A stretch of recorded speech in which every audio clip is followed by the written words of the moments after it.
In this video, we're going to talk a little bit about the common graph shapes that we'll see in this class. There's a lot of different types of graphs in math. You've studied a lot of them. In this class, we'll really only come across 5. So we're going to take a look at these and the equations that go with them and what you do with them when you see them. Graphing in physics, we will graph all the time. Every chapter there's a graph, so don't be surprised if you have to make a graph. We'll spend some time in class learning how to do graphs on LoggerPro, but pretty much every time we do a lab, you're going to be making a graph and interpreting it. So the reason that we graph is because we're looking for a relationship. Physics is all about relationships. So a graph is really just a way to visualize a physical relationship. So that's why we do it, so we can see by looking at a graph what is physically happening. In a graph, every little part of the graph has some type of meaning. The y-intercept has a meaning, the slope, sometimes but not always, the area under the curve. By the way, when they say curve, they mean curve or line. Curve is just kind of a way to say both. But any feature of the graph can have some type of physical meaning, so we need to look at that. The way that we find out what those things mean is by looking at the unit that goes with it. Identifying variables. This is another one of those topics that you hear pretty much at the beginning of every science class. But the reason is, whenever you do an experiment, it's important for you to be able to identify which variables that you're working with. So the two variables I'm referring to are the independent variable and the dependent variable. The independent variable is the one that is manipulated by the experimenter. So when you do an experiment, you choose that variable. So it could be a time interval, a distance interval, a mass interval, anything like that. If you are choosing the interval, then you've made that the independent variable. The other variable is the dependent variable, and it will change as a result of what you do to the independent variable. So, for instance, if you were to set up an experiment involving the rate of plant growth, if that's what you were studying, you could set up that experiment one of two ways. You could say that you're going to find the time it takes to grow 1 centimeter. In that case, the height is going to be the independent variable because you chose a height of 1 centimeter as your interval. And the time then will be the dependent variable because it's going to depend on that interval that you set up with the height. Conversely, you could also study that same concept, the rate of plant growth, and say, how high will the plant grow each day? In that case, I've set up time to be the independent variable because I've chosen an interval of 1 day, which is a time.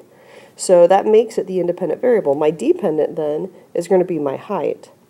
So it really does depend on how you set up an experiment. And sometimes there's options for you, sometimes there's not. It often depends on the equipment that we're using, but it's important for you to be able to identify which variable is which when you do an experiment.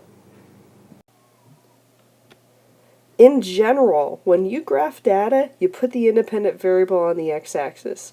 If you ever hesitate of which variable goes on which axis, that's what you should go to first, is figure out which variable is independent and put that on the x. However, you do have one exception, and that exception is time. Time, regardless of how you do the experiment, time is placed on the x-axis. And really that's just a convention because it's just kind of always done that way. It would just look funny if you had a distance versus time graph and time was on the y-axis. If you see graphs in a newspaper, anytime they have time as one of the variables, they always put it on the x-axis. So it's just kind of a convention. But otherwise, if you don't have time or if you don't have time, you're going to look for the independent variable and put that one on the x. We're going to talk about the 5 basic graph shapes that you're going to see in this class. The first one shouldn't be terribly shocking to you. This is a linear graph. And anytime you have a linear graph, you can say that y is directly proportional to x. And whenever that happens, you have the classic equation y equals mx plus b. This is another one of those things where you've had this equation ever since 8th grade or 7th grade or whenever you learn that. I'm not even sure at this point. Okay, so that's our common graph shape. One thing that's interesting is whenever we get a graph that is not a line, that is not linear, we will try to manipulate it in such a way that the variables are going to produce a linear graph, and I'll explain more about that when we get to one. The second graph here is also linear. However, in this case, no matter what happens with x, y is still the same thing. So you can say that y has no relationship to x. So you're going to say, in this case, if we started with y equals mx plus b, if m is 0, then m times x cancels out, and you're going to get y equals b. Okay, so that would be a case of having no relationship. You do find that occasionally in physics. There are times when there's a variable that your common experience may tell you will affect something, and when you experiment with that variable, you'll find that it actually does not have an effect. And when that happens, you get a graph like this.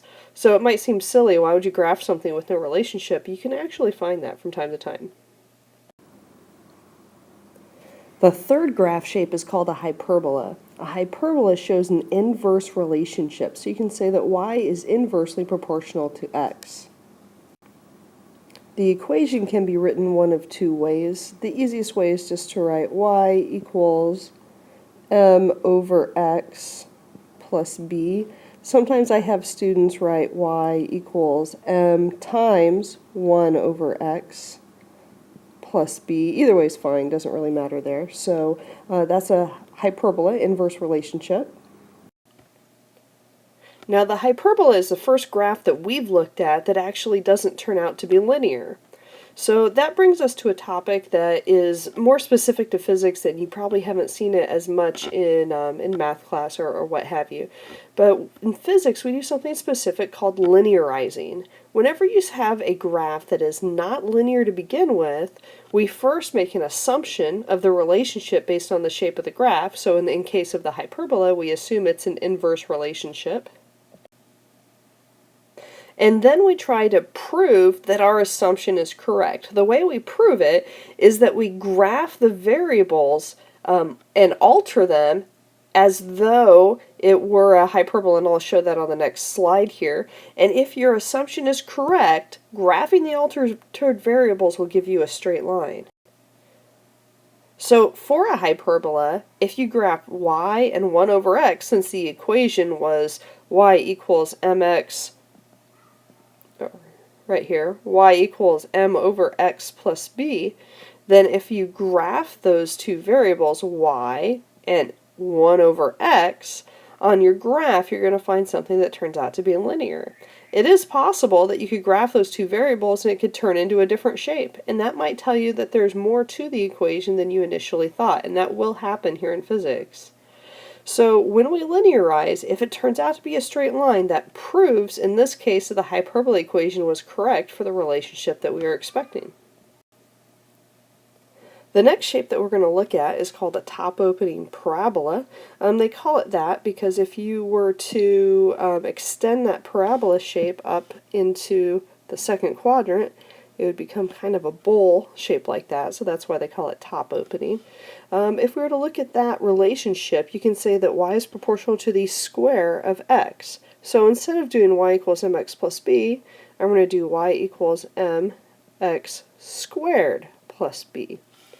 Okay, so the next thing I do once something is, once I've decided I know, or I think I know what its equation is I'm going to linearize it. So linearizing it, I'm going to graph the two x and y variables, keeping in mind what I have that's different. So I have y that I had before, I'm going to graph y versus x squared. So I'm going to take all the x values and square them. By the way, you don't have to do this manually, the computer will do it for you, which is nice. And you're going to graph the x squared variables versus y here. So when you do this, we're going to have y proportional to the square of x. So here's my equation. By the way, when I don't have, that should be a superscript. When I convert this from PowerPoint, I lose my superscript. So some of these things like this should be x squared. So when I go ahead and write the equation for this, now you can see that when I do x and y or y and x squared, that I get a linear graph right here. So that's nice. So I know when I go to write my equation, I'm really writing it back from the standard y equals mx plus b format, except I've got y equals m, and my x value isn't just x now, it's x squared. So that's why I put that there, plus any y-intercept that I might have. Now, we had assumed that that was going to be the equation already when we thought that it might be a top-opening parabola. But we don't actually know that that's true until we do it and we get a straight line. This will happen to you where you'll think you'll know and you'll linearize it and you'll find out there's more to the equation than you initially thought. So that's why we linearize graphs. The fifth and final graph shape that we're going to look at is what we call a side-opening parabola. Called that because it opens to its side. And again, if you extended that into the fourth quadrant, which I'm not going to do here, but then that would make almost a C shape with the graph, that it would be opening to its side. So it's proportionality. X is proportional to the square of y. So if you write the equation, you can say y squared equals mx plus b. So again, since this is not a linear graph, we're going to linearize it by graphing the two things, x and y, and graph the thing that is different. So in this case, we squared the y. So we're going to graph y squared versus x. If indeed this is a side-opening parabola, that'll create a for us. So here we have them graphed against each other. So that's my y squared, not just y2, equals mx plus b. And that's going to give me a linear graph if indeed it is a side-opening parabola. And those are the 5 basic graph shapes you'll see in this class. We will do a bit of an inverse square relationship, but that really comes straight out from these graphs that we have already. So those are the ones to look for, and that's what you're going to be working with in class on the first worksheet and also in the labs throughout the year.